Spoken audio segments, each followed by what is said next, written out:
Assalamualaikum warahmatullahi wabarakatuh. Alhamdulillahirabbil alamin. Wassalatu wassalam ala asyrafil anbiya'i wal mursalin wa ala alihi wa sahbihi ajma'in wa ala man sara ala nahjihi ila yaumiddin. Allahumma 'allimna ma yanfa'una wanfa'na bima 'allamtana wa zidna 'ilman ya rabbal alamin. Rabbi shrah li sadri wa yassir li amri wahlul 'uqdatam min lisani yafqahu qawli, amma ba'd. Fa inna asdaqal hadithi kitabullah wa khairal hadi hadi Muhammadin sallallahu alaihi wasallam wa syarrul umuri muhdatsatuha fa inna kulla muhdatsatin bid'ah wa kulla bid'atin dhalalah wa kulla dhalalatin finnar. Jemaah rahimani Allah wa iyyakum. Insyaallah kita akan melanjutkan lagi kajian dengan risalah 10 kaidah di dalam memahami hati. Hari ini kita ada di halaman 80. Beliau berkata, seorang hamba tidak akan pernah bisa sampai pada derajat ini hingga dia benar-benar menyadari kebutuhannya kepada Rabb-Nya,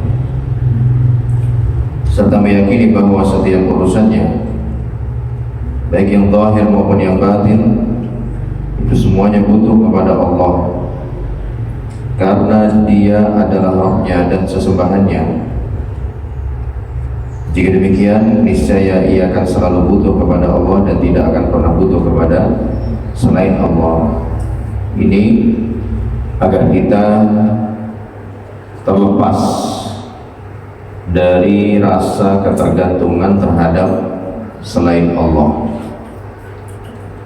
Kita harus menyadari dan memahami bahwa kita itu betul-betul hanya membutuhkan Allah Subhanahu wa ta'ala saja. Tetapi kalau kita belum menyadari bahwa kita sesungguhnya butuh kepada Allah, ya jatuhnya pasti nanti merasa butuh kepada selain Allah Subhanahu wa ta'ala. Maka pahami dengan benar dan dengan seyakin-yakinnya bahwa satu-satunya pihak yang sangat-sangat kita butuhkan, satu-satunya pihak yang kita tidak bisa tidak butuh kepadanya hanyalah Allah Subhanahu wa ta'ala. Belajar untuk membiasakan diri betul-betul berpasrah kepada Allah Subhanahu wa ta'ala saja, hanya bergantung kepada Allah Subhanahu wa ta'ala saja, tidak bergantung kepada yang lain. Sekalipun yang lain itu adalah usaha kita sendiri.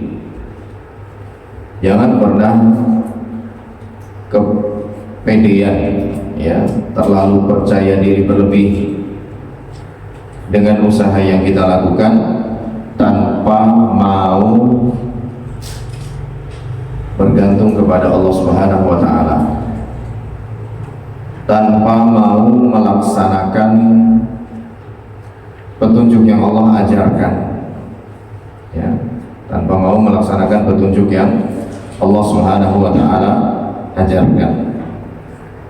Sehebat apapun ilmu kita, ilmu duniawi kita, tetaplah itu semua sesuatu yang bersifat zanni.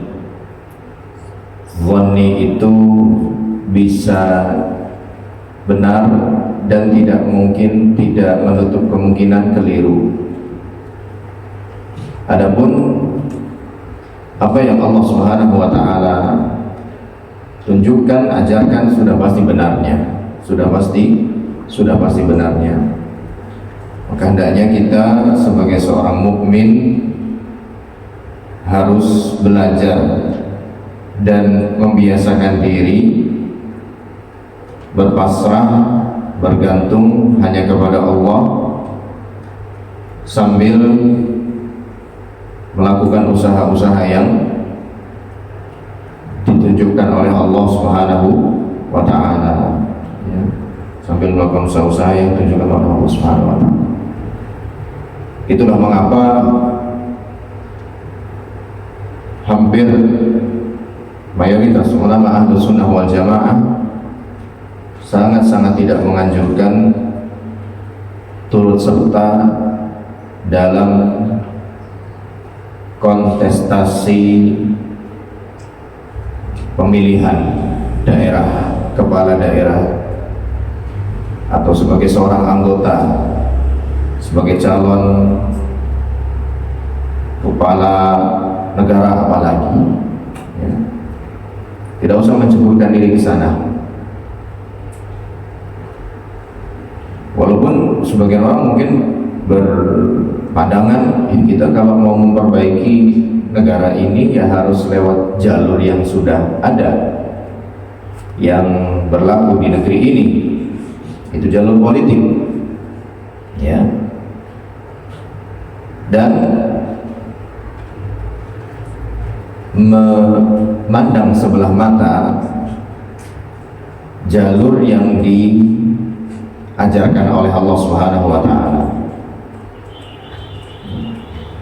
Allah Subhanahu wa Ta'ala kan sudah menjelaskan di dalam banyak ayat atau juga hadis Nabi sallallahu alaihi wasallam bagaimana caranya kita itu dikaruniai negeri yang barokah oleh Allah Subhanahu wa Ta'ala. Caranya dengan beriman dan bertakwa, dan mengajak orang lain juga untuk beriman dan bertakwa. Ketika kita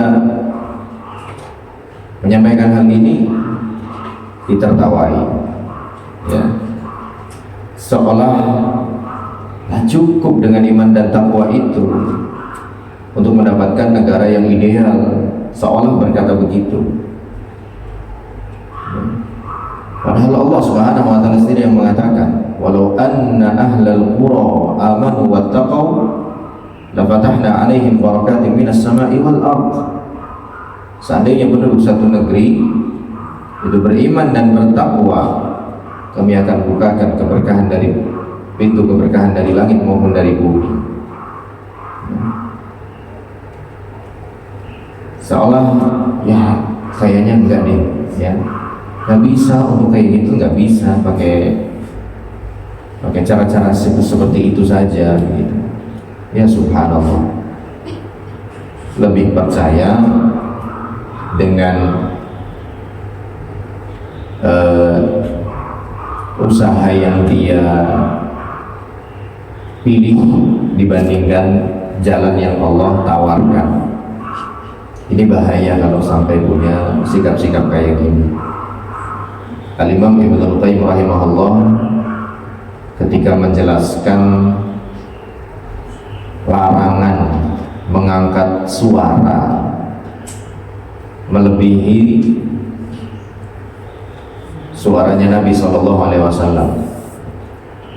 Ya ayyuhalladzina amanu la tarfa'u aswatakum fawqa sawtin nabi wa la tajharu lahu. Wahai orang-orang yang beriman, janganlah kalian mengangkat suara lebih tinggi daripada suaranya Nabi sallallahu alaihi wasallam. Tidak boleh mengangkat suara tinggi-tinggi di hadapan Nabi SAW, lebih tinggi daripada suaranya Nabi, itu nggak boleh. Wala tajharulah bil qaul kajahri ba'dikum li ba'din an tahbata a'malukum wa antum la tash'urun. Dan jangan kalian panggil beliau dengan nama terangnya langsung. Muhammad bersabda, itu nggak boleh, ya, harus Rasulullah SAW bersabda. Kenapa? Antahbata a'malukum wa antum la tash'urun. Bisa-bisa amal soleh kalian batal gara-gara itu, gara-gara mengangkat suara lebih tinggi dibanding suaranya Nabi SAW.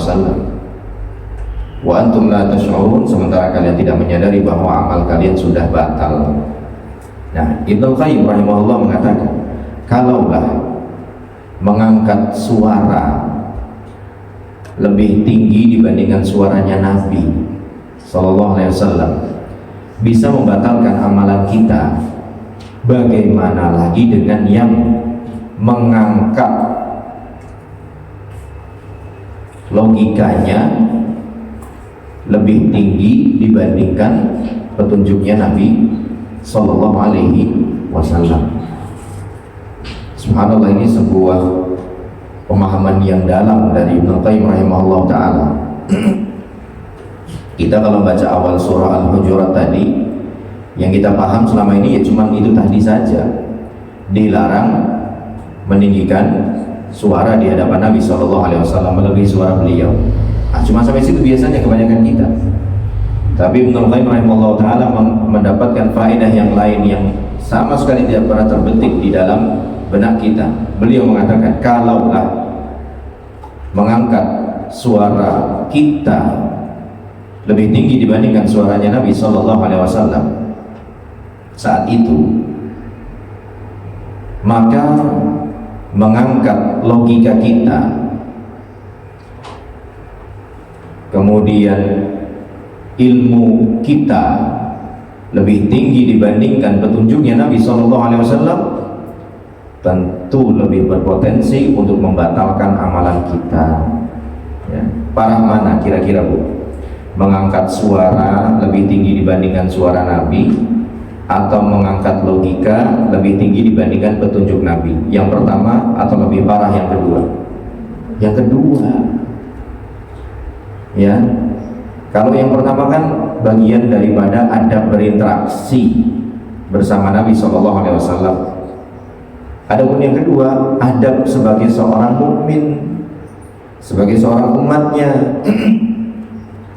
Jadi sehebat apapun ilmu duniawi kita, jangan pernah ya menyepelekan petunjuk-petunjuk Allah Subhanahu wa taala atau Rasulnya Sallallahu Alaihi Wasallam. Hal ini hanya bisa didapatkan dengan dua perkara. Pertama, mengenal hakikat kerububiyahan Allah dan keuluhiyahannya. Dua, mengenal hakikat diri dan penghambaan kepadanya. Penjelasannya, jika seseorang benar-benar menunaikan hak kedua hal ini, niscaya akan menjadi hamba yang selalu butuh kepada Allah, sehingga ketika itu dia tidak akan lagi mengkhawatirkan kemiskinan, kerendahan, kelemahan, kesendirian, karena dia sudah kaya tanpa harta, sudah kuat tanpa kekuasaan, sudah mulia tanpa kerabat, dan sudah berkecukupan tanpa peralatan. Ya, karena dia memang sudah betul-betul hanya berpasrah kepada Allah, udah gak rasa butuh yang lain. Dan sikap bersandar penuh kepada Allah Subhanahu wa taala akan melahirkan keberanian pada diri seseorang. Ya. Bagaimana Nabi Sallallahu Alaihi Wasallam dan para sahabatnya berani melawan arus di saat itu. Karena apa? Karena mereka yakin bahwa Allah Subhanahu wa taala tidak akan meninggalkan mereka ketika mereka tidak meninggalkan Allah Subhanahu wa taala. Allah Subhanahu wa taala sudah berjanji di dalam kitabnya, "In tansurullaha yansurkum wa yutsabbit aqdamakum." Dua. Jika kalian menolong agama Allah, Allah akan menolong kalian dan akan mengokohkan langkah kaki kalian. Bukan cuma ditolong tapi juga dikokohkan, dibuat berani, dibuat mantap, dan seterusnya. Syekhul Islam Ibnu Taimiyah pernah berkata, ini gurunya Al-Imam Ibnul Qayyim, sesungguhnya makhluk itu ketika ada manusia mengadu kepada mereka, maka mudaratnya bagi si pengadu lebih dekat dibandingkan manfaatnya. Allah yang Maha Pencipta, Maha Mulia namanya, dan yang tidak ada sesembahan yang benar kecuali Dia, ketika manusia mengadu kepadanya, memohon kebutuhan kepadanya serta memohon ampun atas dosanya, maka pasti Dia akan menolongnya, menguatkannya, menunjukinya, memenuhi kebutuhannya, mencukupinya, mendekatkannya, menopangnya, mencintainya, dan memuliakannya. Sedangkan makhluk ketika ia mengadukan kebutuhannya kepada manusia yang lain, maka manusia akan merendahkannya, menghinakannya, dan berpaling darinya. Ini secara umum. Ya, apa yang beliau sampaikan tentu bukan semuanya, tapi secara umum.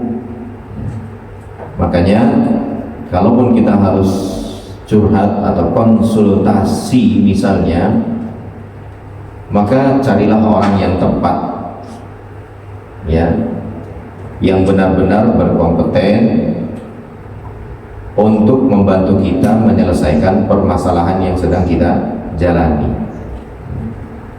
Jangan sembarang curhat sana sini. Kebanyakan orang itu gak betul-betul peduli dengan kesulitan yang kita sedang alami. Sebagian mereka mungkin peduli, sebagian yang lain hanya sekedar ingin tahu saja, ya. Rasa keingintahuan kan manusia kan kuat sekali, apalagi ingin tahu susah dan aibnya orang lain, makin kuat itu, ya. Maka nggak usah sembarangan cerita. Kalaupun mau cerita, berceritalah kepada orang-orang yang memiliki keahlian pada bidangnya. Dan jangan sampai lupa satu tempat yang paling harus kita ceritakan seluruh kesulitan kita, yaitu Allah Subhanahu wa Ta'ala. Ya. Kalau kita mau cerita sama Allah, mau mengadu sama Allah, pasti tidak akan pernah kecewa. Ya. Kemarin ada santri minta nasihat untuk mengurangi poin pelanggaran. Anda tanya, apa salahnya sering nunda-nunda sholat, sering sengaja terlambat sholat? Anda tanya sama dia, Allah pernah nggak nunda untuk ngasih nikmatnya ke antum? Harusnya antum dapat ini ditunda dulu sama Allah. Nggak pernah. Allah pernah nggak nunda hak antum yang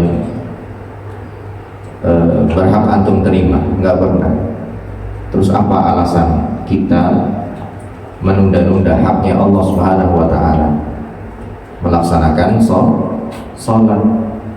Wong Allah saja tidak pernah menunda apa yang menjadi hak kita, kok kita malah menunda-nunda apa yang menjadi haknya Allah Subhanahu wa Ta'ala, ya. Maka jangankan cerita, jangankan mengadu, jangankan memohon, kita gak ngelakuin itu semua aja, Allah tetap merhatiin kita. Allah Subhanahu wa Ta'ala tetap memenuhi, mencukupi kita. Apalagi kalau kita sampai mau mengadu, meminta, bercerita kepada Allah Subhanahu wa Ta'ala, tentu lebih-lebih lagi, Maka jangan pernah meremehkan yang namanya doa dan zikir. Jangan pernah. Bahkan Rasulullah SAW bersabda, ad-du'a silahul mu'min. Doa itu senjatanya seorang mukmin, ya, dimana dia bisa sampaikan semuanya kepada Allah Subhanahu wa Ta'ala kapanpun dan dimanapun dia mau, dengan bahasa apapun yang dia bisa. Silahkan, ya. Tidak harus ke masjid, tidak harus di sepertiga malam terakhir, tidak. Bahkan ibu misalnya sekarang sedang dirundung satu permasalahan, ya, nanti di perjalanan, ya, daripada cuma ngelamun malah berbahaya, lebih baik dipakai untuk zikir, istighfar yang banyak, ya. Dan Nabi mengatakan Allah Subhanahu wa Ta'ala akan membukakan jalan keluar saat kita mau banyak istighfar kepada Allah Subhanahu wa Ta'ala. Astagfirullah. Banyak itu. Minta maaf sama Allah Subhanahu wa Ta'ala.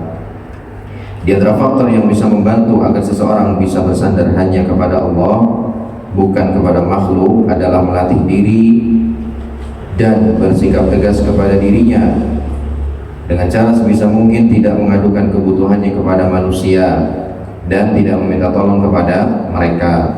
Hal ini sangat efektif untuk memutus ketergantungan hati seseorang kepada makhluk, sehingga dia menggantungkan semua kebutuhannya kepada Zat yang Maha Hidup yang tidak pernah mati. Inilah yang biasa diajarkan oleh Nabi SAW kepada para sahabatnya, ya, berusaha memutus ketergantungan kepada manusia, belajar menjadi hamba yang mandiri, cukup dengan bantuan dari Allah Subhanahu wa Ta'ala, ya.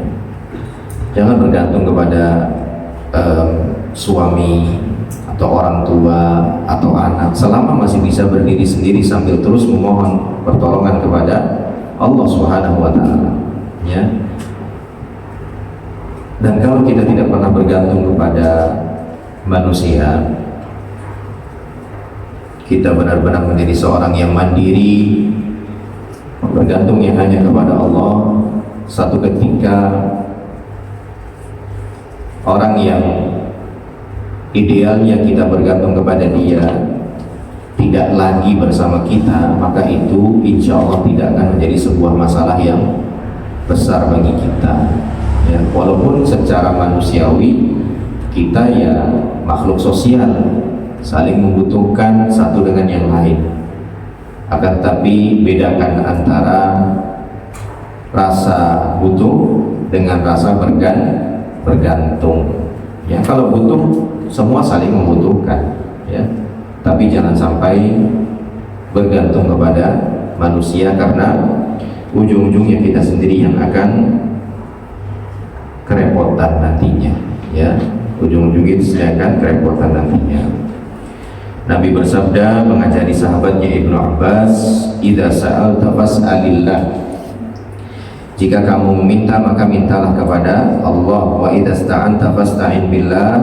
Jika kamu mohon pertolongan maka mohon pertolonganlah kepada Allah Subhanahu wa Ta'ala. Dalam sebuah hadis dari sahabat Auf bin Malik Al-Ashja'i radhiyallahu anhu disebutkan bahwa Nabi SAW pernah membaiat sejumlah sahabat untuk tidak meminta sesuatu apapun kepada manusia. Lalu sahabat Auf berkata, "Falaqad ra'aitu ba'dha ulaika an-nafar yasqutu sawtu ahadihim fama yas'alu ahadan yunawilahu iyyah."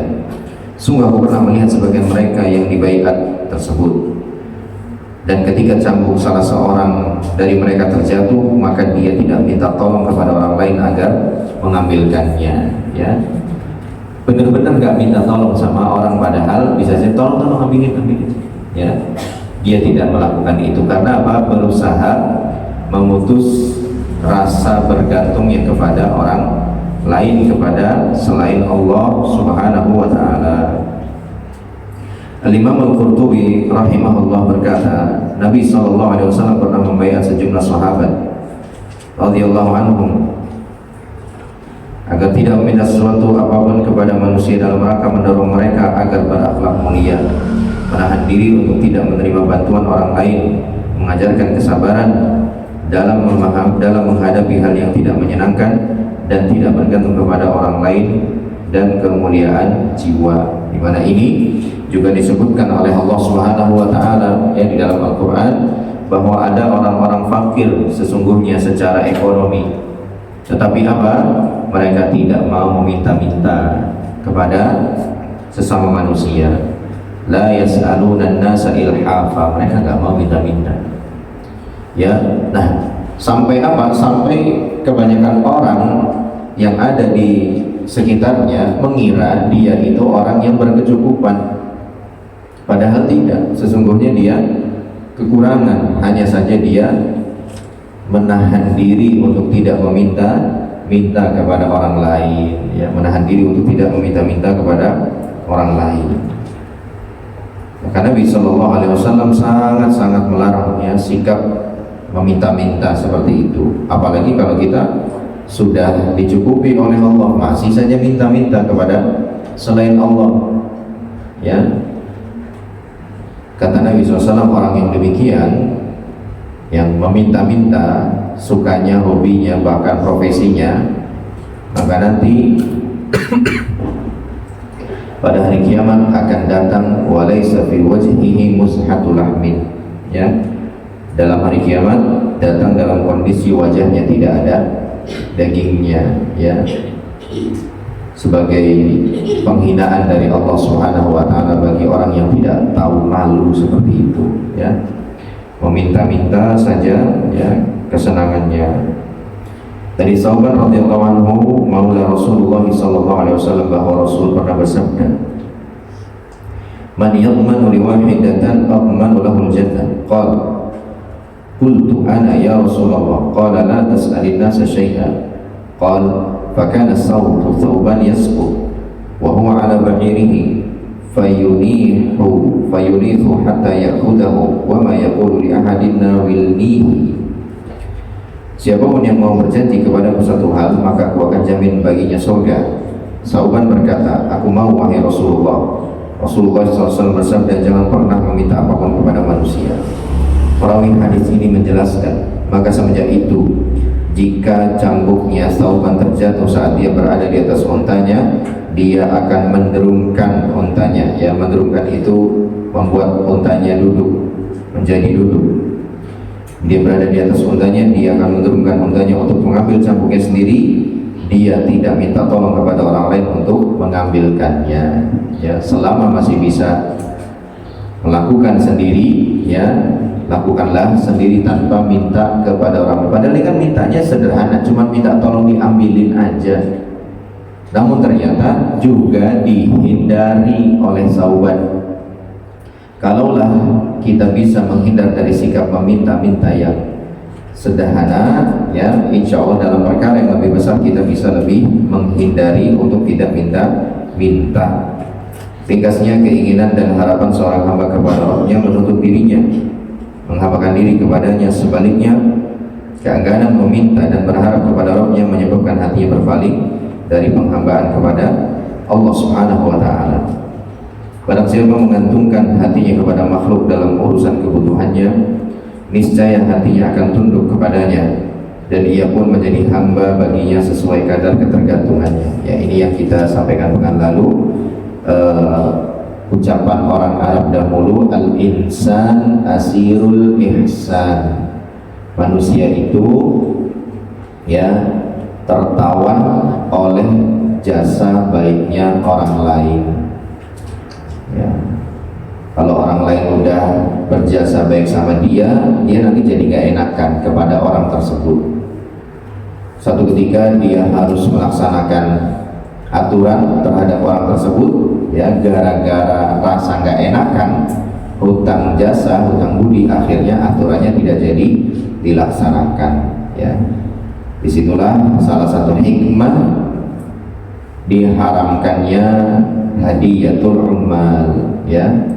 Salah satu hikmah diharamkannya hadiah untuk seorang pegawai di saat dia masih aktif bekerja. Dia sudah mendapatkan upah dari tempatnya bekerja, maka dia tidak boleh kita berikan uang tip, kalau sekarang kita sebutnya, ya. Karena memang biasanya seperti itu, tujuan kita agar servis dia lebih bagus lagi. Oh, nggak harus pakai uang tips. Dia memberikan servis yang bagus itu sudah menjadi tugas dia, ya. Dulu, ya, mungkin sebagian orang, bapak biasanya ngasih uang tip ke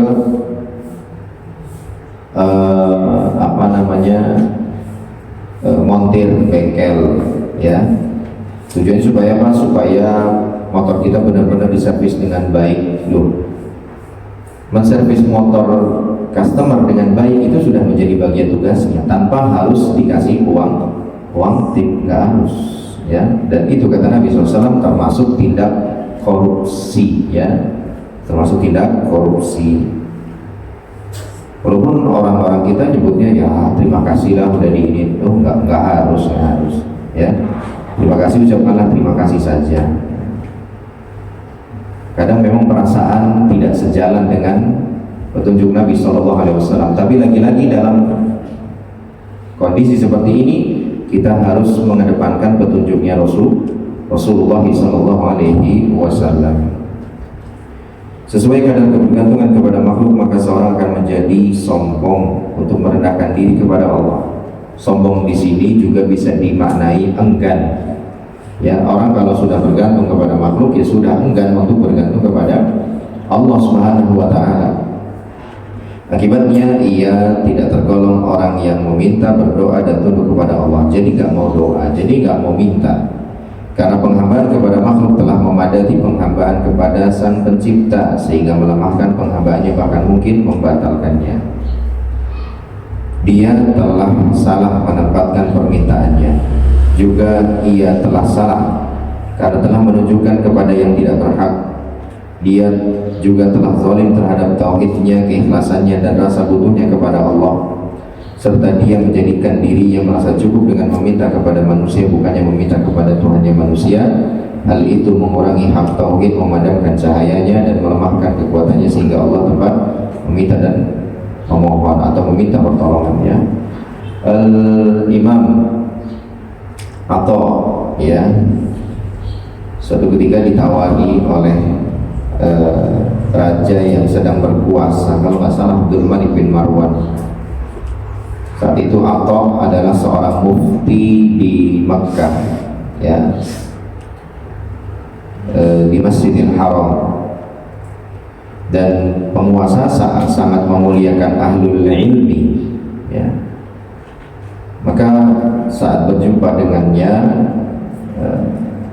Khalifah, ya, atau Abdul Malik bin Marwan itu tadi kalau tidak salah, bertanya kepada Atha, ya, apa yang Anda butuhkan?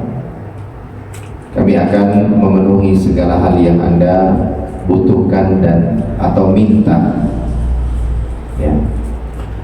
Maka Atha menolak tawaran itu, ya. Bagaimana aku meminta kepada seseorang yang juga masih meminta? Bagaimana aku meminta kepada seseorang yang juga masih meminta, ya. Hanya meminta kepada Allah Subhanahu wa ta'ala, ya. Sebuah izzah yang besar dari seorang alim, ya. Begitu juga tawakal yang begitu kuat dari seorang alim kepada Allah Subhanahu wa ta'ala, hingga ditawari, ya, untuk mengajukan apa saja yang diinginkan atau dibutuhkan, ia pun tidak menerima tawaran tersebut, ya. Hari ini ada orang kayak gitu, susah kayaknya, Bu, ya, langka kayaknya. Kasih tawaran langsung, ya. Begitulah perbedaan iman kita dengan para pendahulu kita, salafus salih. Kaidah ketujuh, hati yang sehat berada di dalam surga dunia. Sesungguhnya kebahagiaan hanyalah milik hati yang sehat. Maksudnya yang bisa merasakan kebahagiaan itu cuma hati yang sehat. Sama seperti yang bisa merasakan nikmatnya, lezatnya makanan itu cuma orang yang fisiknya sehat. Orang yang fisiknya sakit ditawari, disediakan makanan seenak apapun, dirasa oleh lidahnya pahit, ya, karena dia sedang tidak sehat, dia sedang sakit. Tidak ada kelezatan dan kenikmatan yang lebih besar di dunia ini dibandingkan hati yang lebih baik dan sehat, yang diterangi oleh ilmu mengenal Rabb-Nya Ta'ala, mencintainya, menaatinya. Apakah ada kehidupan yang sebenarnya selain kehidupan hati yang sehat? Jawabannya ya tidak, ya.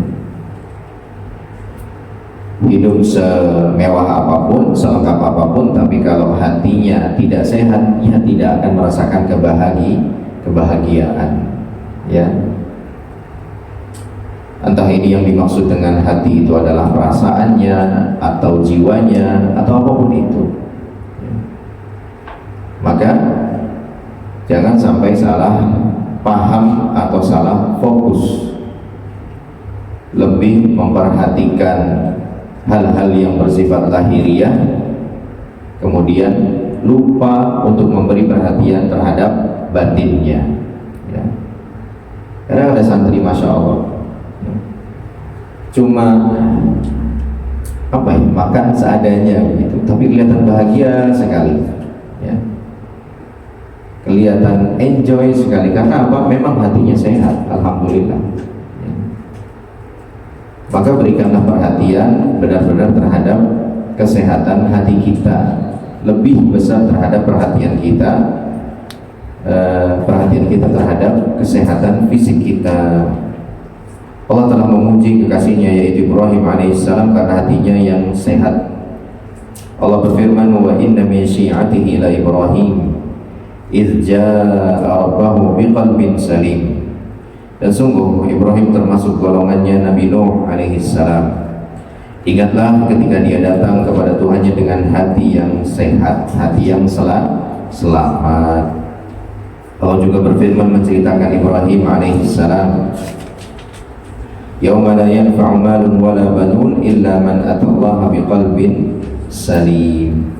Hati yang sehat akan berada di dalam surga yang disegerakan di dunia, berada di dalam surga di alam barzakh, dan berada di dalam surga kelak di akhirat. Berarti dia akan mengalami kebahagiaan 3 kali, alam dunia, alam barzakh, juga alam akhirat, ya. Karena hatinya hati yang bersih, hati yang sehat, yang selamat dalam keimanannya kepada Allah Subhanahu wa ta'ala. Secara bahasa kata as-salim maknanya as-salim. Kalau ditulis pakai huruf Latin nggak seberapa terlihat perbedaannya, ya. Tapi kalau kita kembalikan ke tulisan hijaiyah atau Arabnya, minimal cara membacanya baru terlihat perbedaannya. Secara bahasa kata as-salim maknanya adalah as-salim. Perbedaannya ada di huruf apa dan apa, Ibu?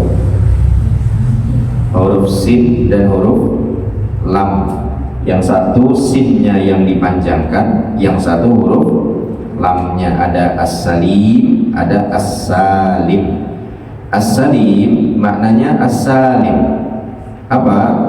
Ia datang dalam contoh ini karena dia adalah sifat, seperti kata at-tawil, al-qasir, az-zarif, ya, al-dharif, begitu, ya. Jadi nada bacanya sama, ya, akhirnya yang dipanjangkan. Atas dasar itu maka as-salim adalah hati yang keselamatan sudah menjadi sifat yang melekat baginya. Sama seperti kata al-alim, aslinya al-alim. Sama seperti al-qadir, aslinya al-qadir.